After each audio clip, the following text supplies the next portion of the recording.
Hello, everyone, and welcome back to the 1871 podcast. And yes, the 1871 podcast is back for a second series with me, Mark Roach, Royals fan Johnny Hunt, and of course, the legend that is Dylan Kerr, my lord. And can you believe it's been a whole year since our first ever episode in series one? And coming up on Monday evening, very exciting. We are bringing you a special episode with former Royals manager Brian McDermott, and Brian will be talking about his struggles with alcohol and depression and how he's helping others facing similar challenges. So that's on Monday from 7 p.m. with special guest Brian McDermott. And our other guests coming up in Series 2 include Noel Hunt, Paul Holsgrove, and former Royals assistant manager Colin Lee. So he's going to be talking about his time at Reading with that successful team that Dylan was involved in. But before all of that, this is our first episode since June last year, although actually it was the Dylan Kerr Q&A with Reading fans back then. So technically, it wasn't actually an episode of the 1871 podcast. But what we've done, we've added it this month as an 1871 episode. So that's available to listen to now, wherever you listen to your podcasts. And that's not all. We've also added another episode, which is a rewind to my April 2022 interview with Dylan. So if you'd like to hear all about Dylan's time at Elm Park in the 1990s, the time he got covered in chicken blood as part of a South African ritual, and listen to him talk about his near fatal car accident during his time at Reading, both of those episodes are available to listen to now. So here we are. The 1871 podcast is back for series 2. And I'm going to explain how this came about. So one of the main reasons we've decided to start a new series is basically because Johnny's kept banging on about it for a while. That's fair, isn't it? That's about right. That's about right, isn't it? So Johnny and I were at the Reading v Watford game. We were talking about doing an anniversary episode, but talking of that game, that might be, Johnny, the last time that I get you to buy my ticket for me for a Reading game, because when we arrived in the 1871 stand, Johnny went to a seat, and I very quickly realised that I was sitting directly in front of the drummer. So what that meant is I couldn't sit down for the entire game. You can't sit down in 1871 because everyone's standing up anyway. But I couldn't sit down even if I wanted to, because the drum would have been literally about 3 inches apart from my eardrum. So that wouldn't have been very good for my hearing. Now, I don't know if you remember, Johnny, but one thing I mentioned before that game was that I thought that Jeff Hendrick had been a good signing for Reading. So during the game, it was really interesting to hear a Reading fan behind me saying Jeff Hendrick is terrible. He's having a really bad game. And then about 10 minutes later, he scored the equaliser. So that was quite interesting. Anyway, enough of that. Let's get started on our first episode of Series 2.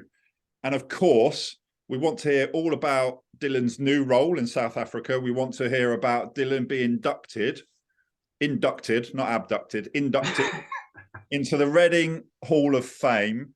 But Johnny, I'm going to start with you because I know you've done some charity walks and a few other things since the last series, haven't you? So tell us a bit about what you've been doing and what that's all about.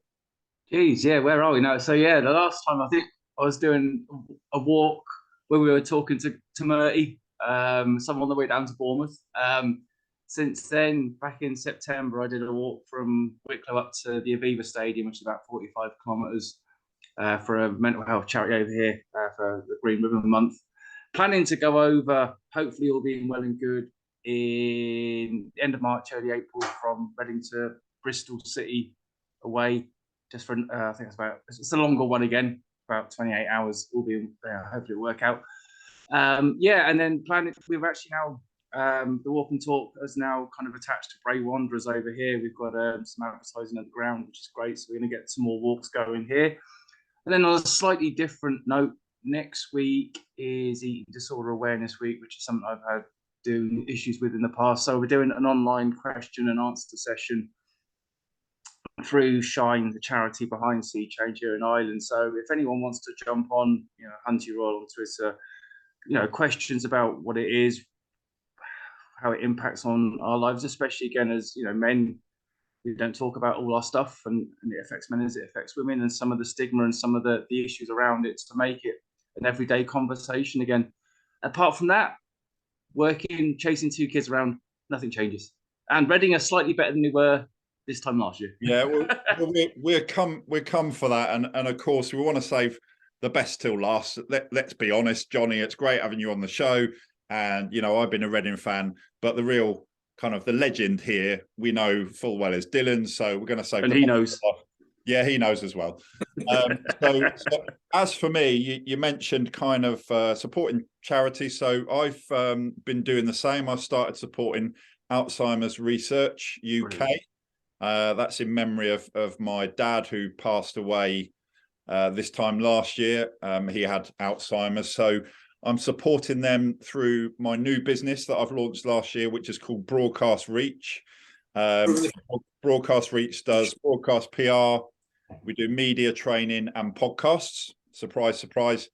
And we've sponsored a football team. So we've sponsored Woodley Saints under-15s Kestrels. So shout out for them. I'm going to see them on Saturday. So looking forward to that. So good luck for the rest of the season to Woodley Saints under-15s Kestrels.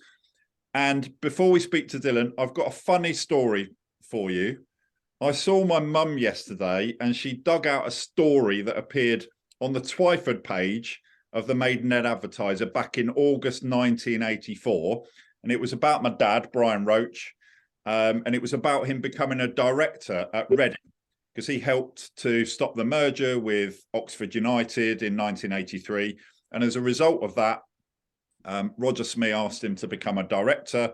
So there was a story in the Maidenhead Advertiser, and right at the end of the article, there's a quote from my dad, and he mentions my brother, Stuart Roach. He says, Stuart plays for Twyford Comets.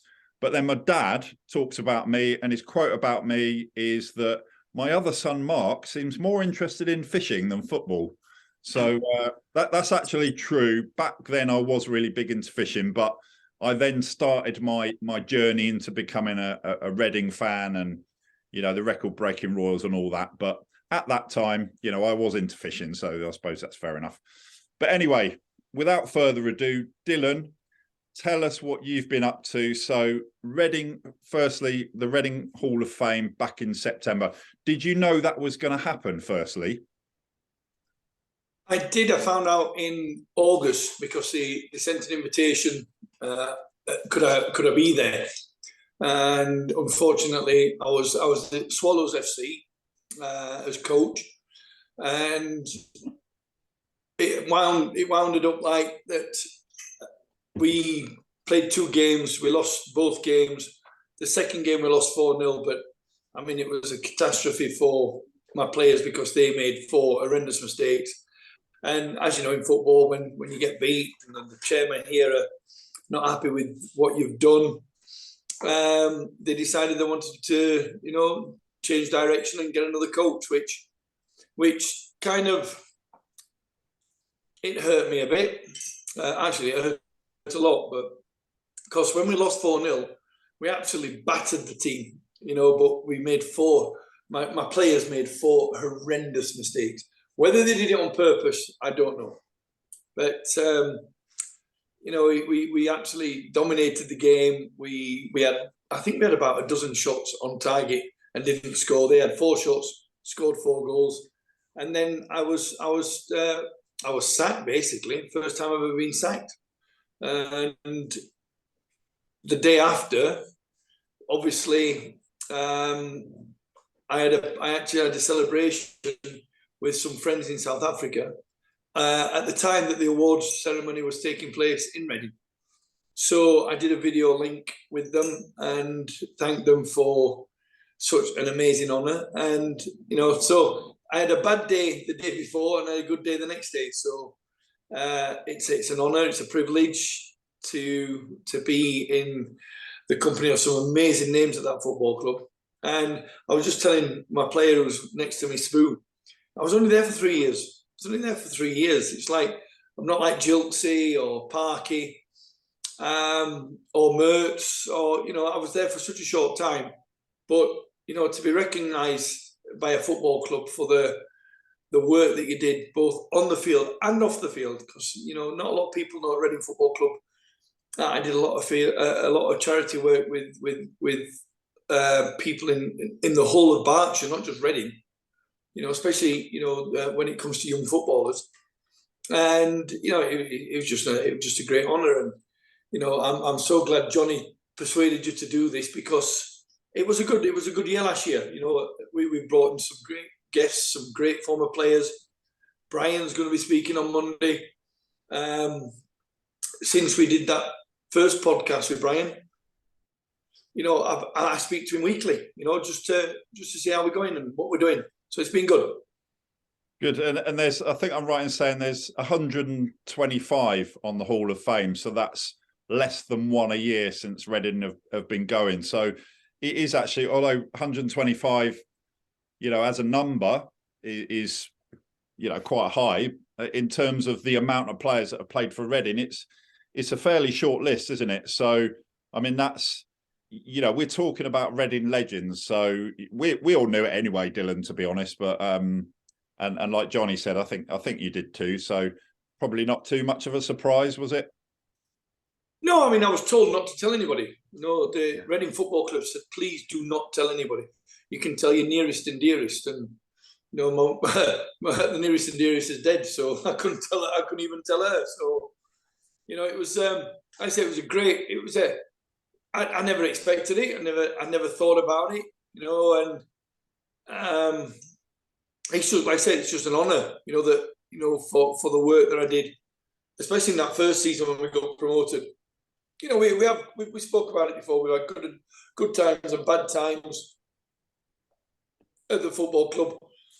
Probably the worst time was not playing at Wembley. That's your kid's dream, but you have to accept it. Management pick teams, as I do. And like I said, it's a tough gig to play, and when you're a manager, you've got to weigh the pros and cons of who's the best team to play on the day. If you win, it's amazing. If you lose, then you're the villain. And like I say, somebody posted a picture of Curtains Farm and how badly it is now, and it just brought so many memories, because I stayed at Curtains Farm for a year. I lived there for a year.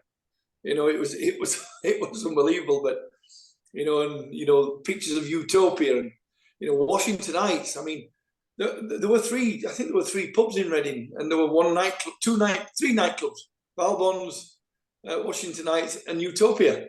And now look at Reading; it's a different vibe. It's a different city. It's amazing now. So yeah, being a part of history, and this is what I try and tell my players. It's okay being a footballer, but you've got to win things. You've got to win something. And then you'll be forever remembered. 200 years down the line, when you're dead. Dylan, can I ask you a question? Yeah. Have you forgiven me for not picking you in our best ever Reading team yet? No, never. Never. I want to mention that. I know how emotional you get, Johnny, but no, never forgiven. Damn. Forgotten.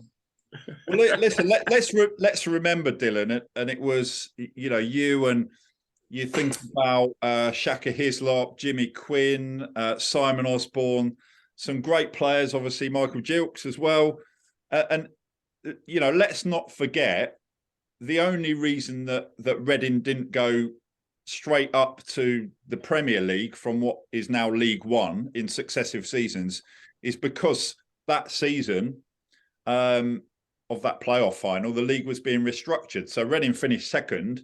Any other year, they would have gone up automatically into the Premier League. I mean, that my history of supporting Reading goes back to the mid 1980s, the record-breaking Royals. So that is one of my all-time favourite Reading teams. The team that you played in, I'm not just saying this, but genuinely that team, just such a great side to watch. Simon Osborne was just brilliant in midfield, wasn't he? Jimmy Quinn, all the goals, Stuart Lovell, Shaka in goal. There were so many characters, you and Andy Banal and Darius Dovchet, what a player he was. Just a great time to be a Reading fan, and just so unlucky that you were that Reading team in that restructuring year, finishing second behind Middlesbrough, wasn't it? Yeah, but I mean, look, everybody's got a story about the football clubs, and I've been lucky because as a 16-year-old at Sheffield Wednesday, I got brought up in a football family where nobody was a big hitter. Everybody had a responsibility, and everybody, were brought into the club to get promotion, and that's what Howard Wilkinson did in his first season. We got promoted at Sheffield Wednesday. We finished behind Chelsea. I came to South Africa. I blew my career in England. My fault, totally my fault. I've got nobody else to blame but myself. By the way, I've got no regrets. I've done things as 16 and 17-year-old could never imagine. I can always tell a good story or two, but it have to be censored. And then coming back to Leeds United, the same thing. Howard took over at Leeds, and he had that family mentality. And thank God Gordon Strachan phoned me, because I'd already agreed to go to Huddersfield. And Gordon Strachan phoned me and said, look, will you go and speak to Mark McGee and Colin Lee? I drove down to Pangbourne. Wow. I mean, the training facilities at Coombe Park was amazing. And then, I came down, and it was just from day one, we just had this vibe at the club. And we went to I don't know what the pub's called now. Is it the Swan in Pangbourne? I remember after about 3 weeks of pre-season, we decided, it was myself and Mickey Gooding decided to go to the White Swan for the day. And not one player left. I mean, I think we closed the pub down at 11 o'clock, when it closed back in the day. And I just knew then, we wanted something. And it's just unfortunate that Mark McGee, okay, was it for money? Was it for, for a bigger team? Obviously, Leicester City were a lot bigger than, so-called Reading. But I think if he'd have stayed, I think we'd have won promotion outright. I think we'd have been top of the league. Get into the playoffs. It's it's a tragedy when you lose them playoffs, because the money involved is ridiculous. But you can't fault anybody for the effort that we did, because Reading Football Club playing at Elm Park, nobody would imagine that we'd finish second in the league. And unfortunately, like you've said, they cut the league by 20 teams, and we were one of those that suffered from it. So, but we had laughs. We enjoyed it. Nobody took offence to a bollocking. Nobody took offence to getting told off or be reprimanded. It was just like we were a community. And when Jimmy and Geordie took over, we were still training at Coombe Park. We were cooking his own food. Jeff Hopkins was injured, and he would make pasta, after training, and just little things like that, and that's what football's about for me, and that's what I've tried to take into my football as a coach and as a manager, and so far it's worked, but on a different scale, not promotion. Yes, I've won trophies, but the majority is like making sure that we have the right appetite and the right sacrifice in football clubs to do what you're paid to do, which is win games. Yeah, well, let's come to that now. And Johnny, what I'd like to do after talking about what Dylan's doing now, I'll hand over to you to talk about the current Reading team. But Dylan, just touching on what you said there. So you've got a reputation, a bit like, I'm not comparing you to Neil Warnock, but obviously Neil Warnock, you mentioned Huddersfield. So Neil Warnock's known as being a certain type of manager to help in a certain type of situation. He's coming at Huddersfield. In South Africa, you've now got this reputation. You've won, a number of trophies in a number of different countries. So you've won cups, you've won league titles you won back-to-back league titles in Kenya. And in South Africa now, which brings us to your latest role, you've got a reputation of taking over teams in the relegation zone and keeping them up. So exactly the same situation came up at Maruma Gallants in the South African Premier League. Bottom of the table, you come in, all of a sudden, 3 wins in a row. So tell us a little bit about how that came about. Well, I was in Durban. I've been living in Durban, which is nice because it's on the coast. It's got the Indian Ocean. Unfortunately, for 4 months, we weren't allowed to swim because the sea was, or the ocean was full of E. coli. So, you could only swim in certain areas, and in Umhlanga, you weren't allowed to swim. So it was nice being, on the coast, but, nobody was on the beaches because you couldn't swim. But I actually went, Maruma Gallants and my former team, TTM, who won the Nedbank Cup. And the second last team that I came to keep the PSL status. And I went to watch Gallants play against Amazulu on the Tuesday. And they played on the Saturday. And on the Friday, they played against Golden Arrows. Now, they'd not won since October. The chairman was in Durban, and he called me on Saturday morning and asked to speak to me. So I was walking down the beach, met him for a coffee. He asked me what we could do, and I said, "Look, Chairman, you need to score goals. You're playing football for percentages of possession. You're not trying to score goals." And he said, "Would I come back?" And I went, "No, because you've got a coach. I'm not going to be disrespectful to the previous coach." And then on Sunday morning, he called me and he said, "Can you fly up this afternoon?" And I said, "No, it's too until it's official." And then Sunday evening he phoned me. He says, "I booked you a ticket. I've put the coach on gardening leave, special leave, and I flew up. He picked me up at the airport. We drove back, which took us 4 hours. He told me what he wanted to do, which is save his club. We've got 9 league games. Well, we had 10 league games. We've got 9 league games. We've got 5 Confederations Cup games, which is kind of the Europa League, which I'm watching right now, Barcelona and Man United. We won our first game on Sunday against a team from Libya, and we play a team from Democratic Republic of Congo on Sunday in Zambia because they haven't got a facility and there's a war going on, so it wasn't going to be safe.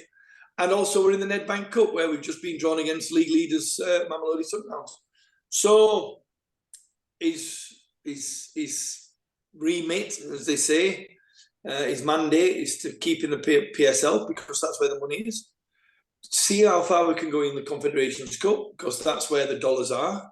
And if we win the Nedbank Cup, they lost in the final last year. They won the final the previous year with me in charge. Who knows? If you've got to beat the best teams in the league to get to the final, and there's no reason we can do this. We can't do this. So, and it's been good. I mean, the atmosphere has been brilliant. I've been back 2 weeks. We've won 3 games, 2 cup games, 1 league game, and I brought smiles and happiness and a sense of meaning to them to enjoy football again. And again, I've taken it from Reading, I've taken it from Leeds, I've taken it from Kilmarnock, taken it from every club I've been with, because if you get that family of players that want to play for you, then you'll never fail. You'll never fail. You'll always succeed. And Dylan, you mentioned earlier that you've one of your players that isn't travelling for the next game is with you now. Is he still there? Because we want to ask him a question. So do you want to introduce him? What's his name? Boo, sir. Oh, well, nice to meet you. I know. Nice to meet you. So my question to you is, can you tell us what Dylan's really like as a manager? And we don't think he's told you how to answer this question. So honestly, what do you think of him as a manager? For me, so I think I really enjoy Coach Dylan's coaching, especially because one of my goals, as young as I am, is to make it in Europe.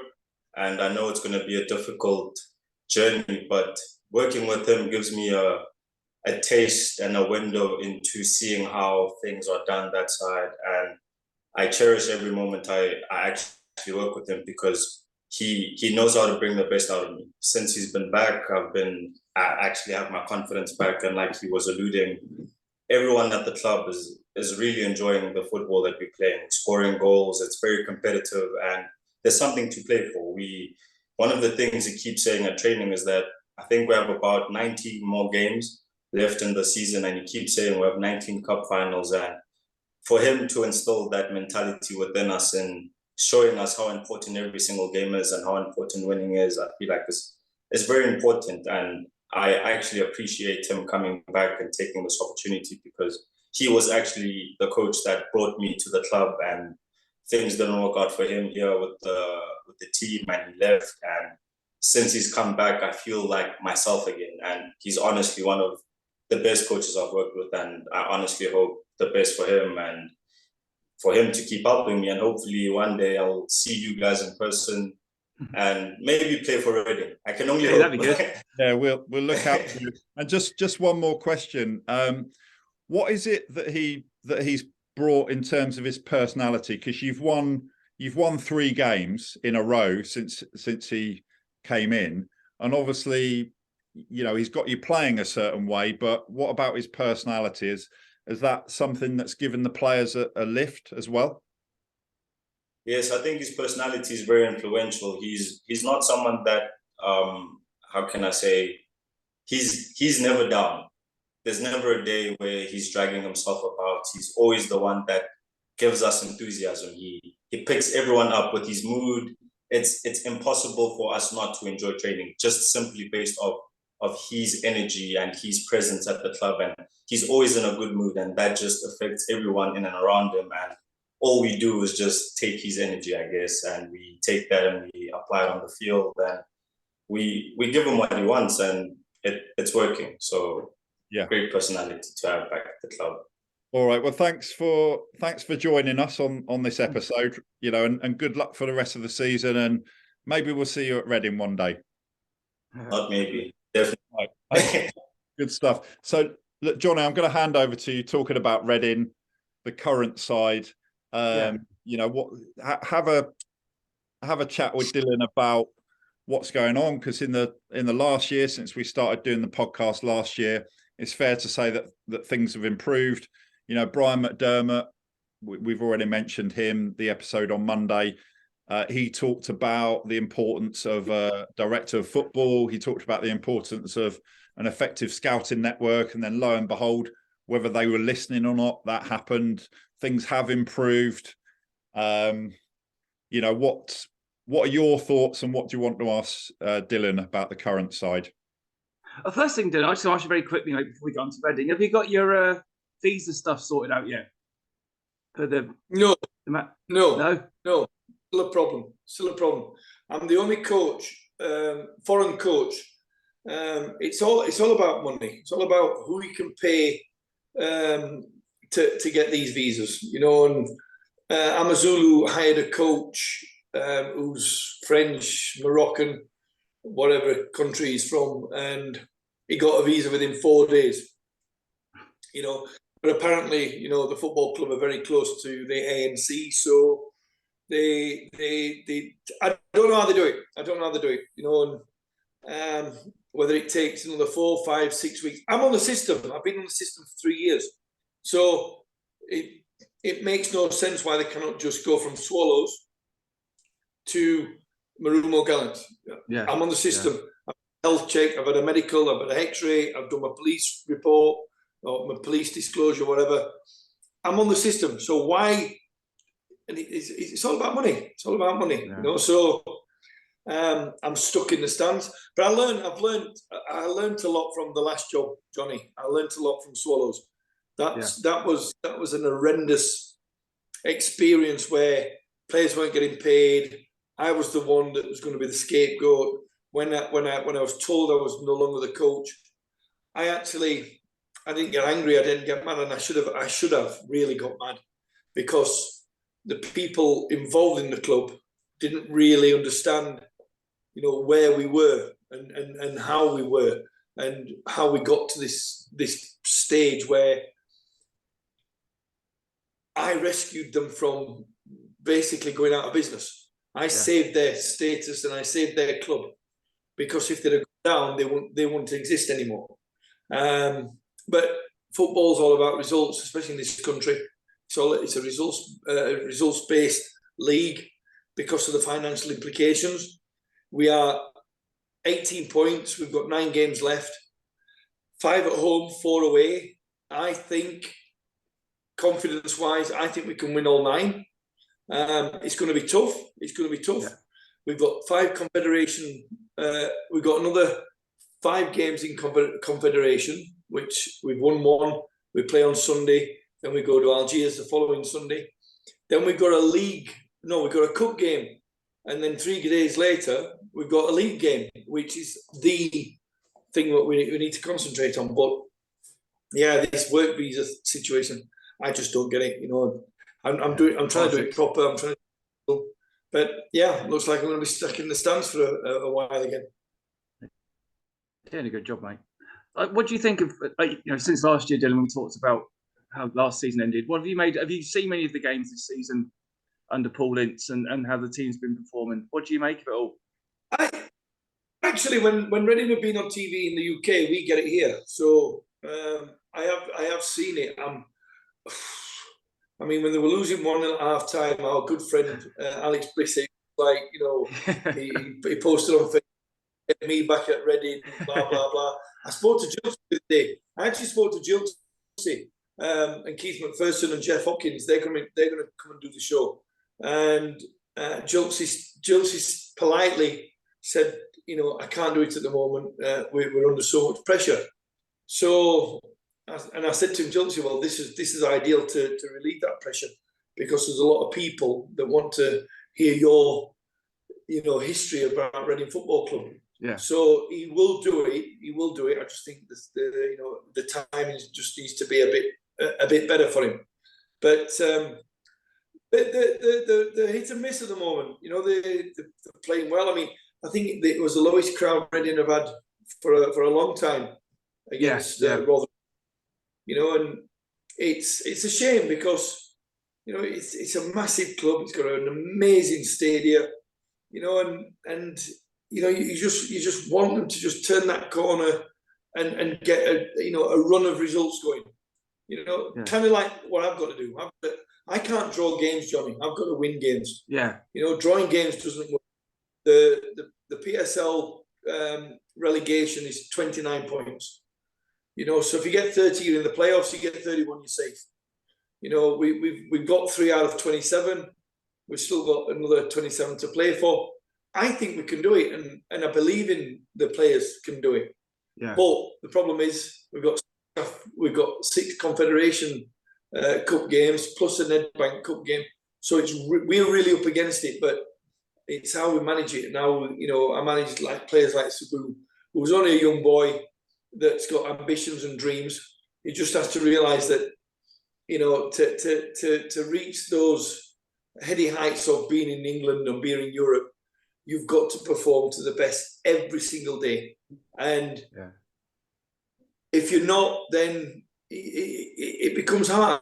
And I find that I can't believe what he said. I'm so touched with what he said, but it's true. I have to go to work with 32 problems, and them 32 problems is who to pick the best 11. And right now I wouldn't change it for the world. Those problems are going to be a good thing for me and the football club. And I think that's what Reading Football Club need. Paul Ince has got problems with injuries and, do you find those issues that, affect.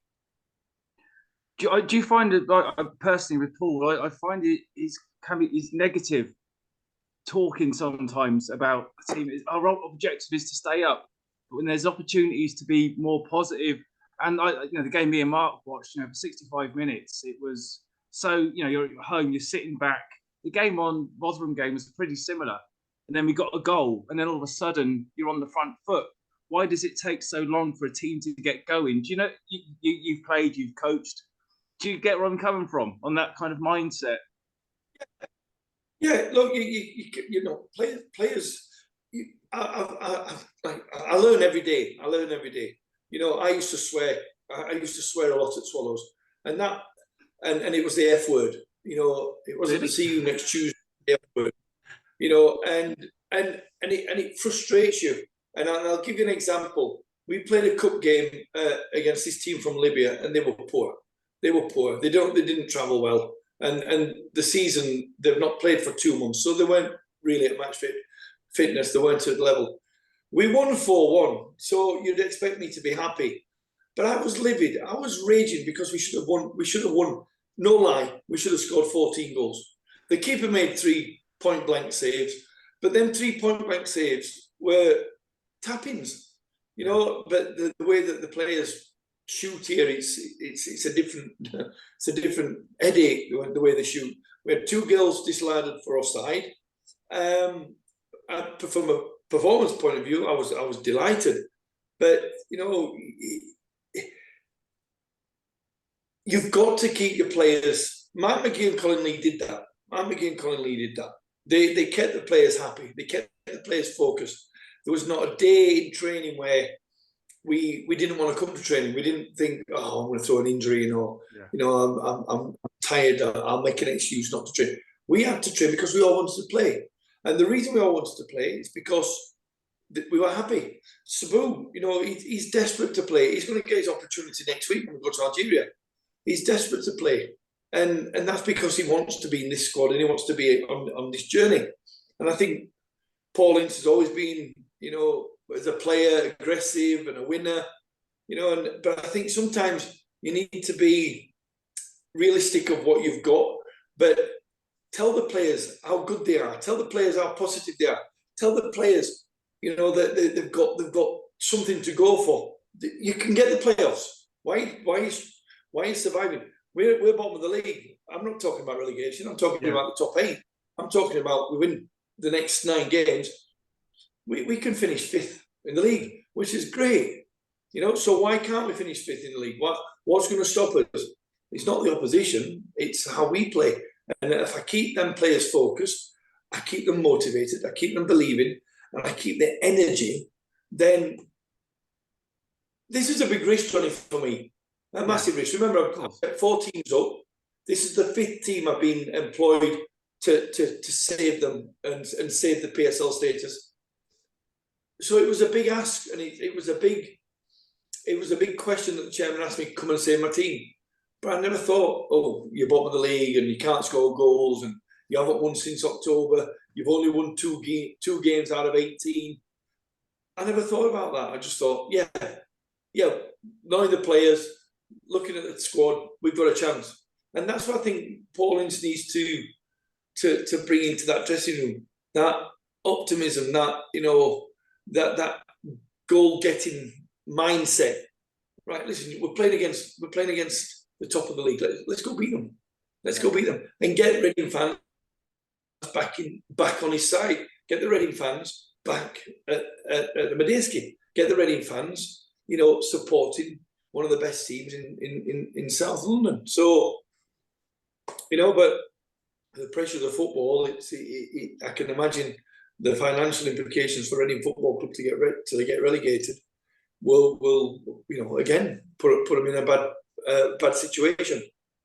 Do you think they'll stay up where we are now and what we've got with the squad? Which I do. Despite the embargo, the players we've got in, Andy Carroll, Shane Long, they've done pretty well recruitment-wise, haven't they? Despite all those restrictions. Yeah, I mean, you know, it's. I don't think Paul Ince wants it on his CV that he's been relegated. I don't like the fact that I've been sacked on my CV. Yeah. But then again, you know, I think the more times you get sacked, the more times you fail in a football club, the easier it is to get a job in football. You know, because it's, you know, Neil Warnock, you know, he's back in football, 74 years old. What a legend. You know, but I've applied for it. I applied for Huddersfield. I've applied for Motherwell. I've applied for Aberdeen. I've applied for who did I apply for the other day? I applied for MK Dons, and my good friend Mark Jackson got that job. I applied for Forest Green Rovers. Duncan Ferguson got that job. You know, I look at my career and my CV, and I'm absolutely delighted with it. There's every club I've been at, I've done something. I've made a success of it.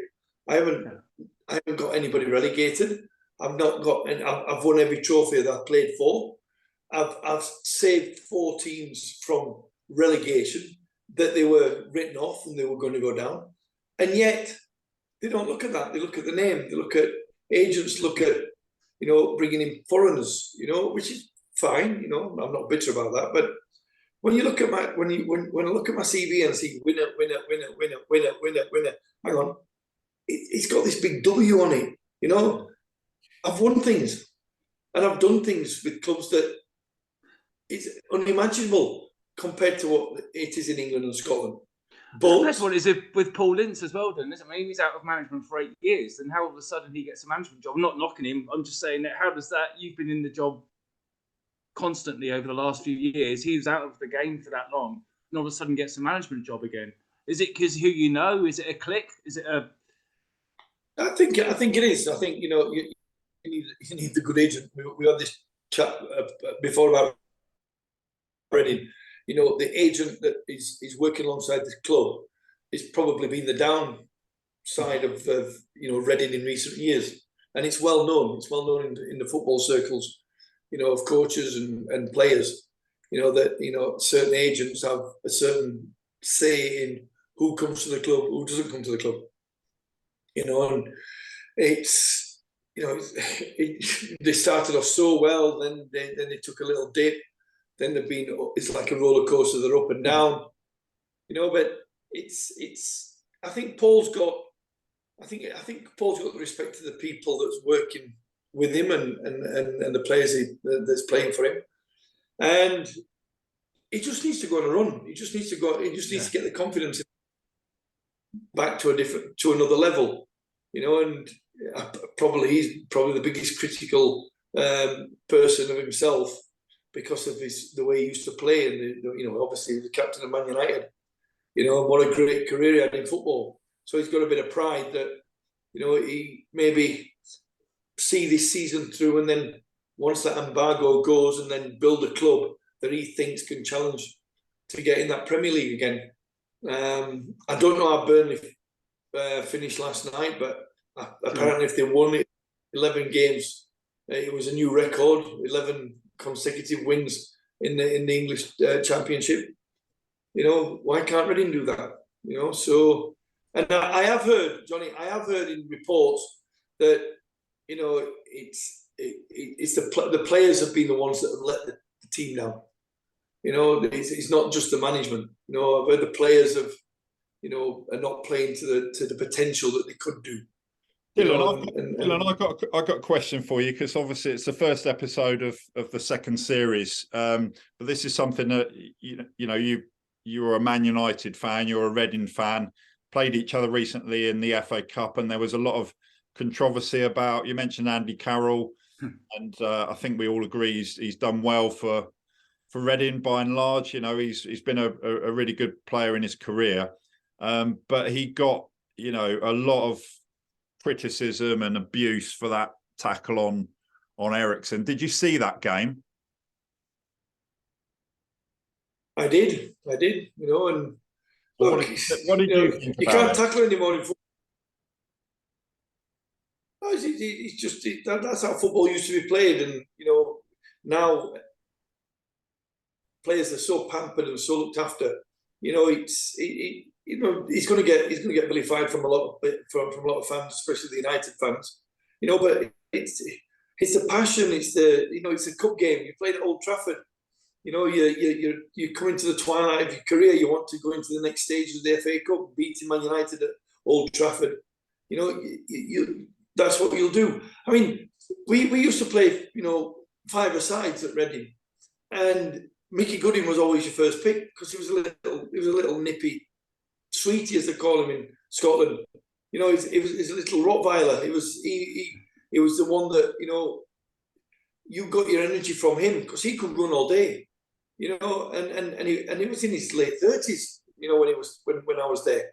You know, and that's the kind of play you need in football. You know, here in South Africa, you know, players they go down and they roll around. You know, they've not even been touched. And my pet hate in football in this country is goalkeepers. They will go down every 10 minutes with cramp. I mean, it's ridiculous, and they get away with it. You know, and it spoils the game. You know, the keeper will make a world-class save, a proper worldie, Mark, and then next thing, the stretcher's coming off to carry him off because he's probably clipped a nail or he's misplaced a hair, you know, on his head. It happens a lot, mate. I've been a goalie. It's quite, you know. No, I don't know. It happens here. Dylan, have you seen Johnny's dodgy finger from his goalkeeping days? Have you seen that? Let's have a look. No.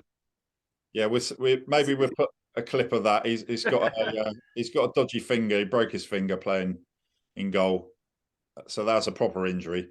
Anyway, look, that's it for episode 1. You what? Sorry. There must have been small goals. Yeah, I think. Hey, mate, John McGinley took over in goal from me. That's how bad it was. Who? John McGinley, when he was at Yeovil, he took over in goal at the old Hewish ground. He said, "Oh, wee man, get out of goal." I felt like about 5 in half an hour. Sad, huh? Listen, chaps. Really pleased to have you both back to be doing the second series. We've got loads to talk about. Dylan, we're going to be following your progress in South Africa. Obviously, we're going to be talking about the current Reading side, Paul Ince and the players and so on. And we've got some great guests coming up, and none more so than Brian McDermott on Monday evening, and that episode is available from 7 p.m. So welcome back to the 1871 podcast, to both of you, to Johnny, to Dylan. Thanks very much for your time again, and looking forward to seeing you on the next episode.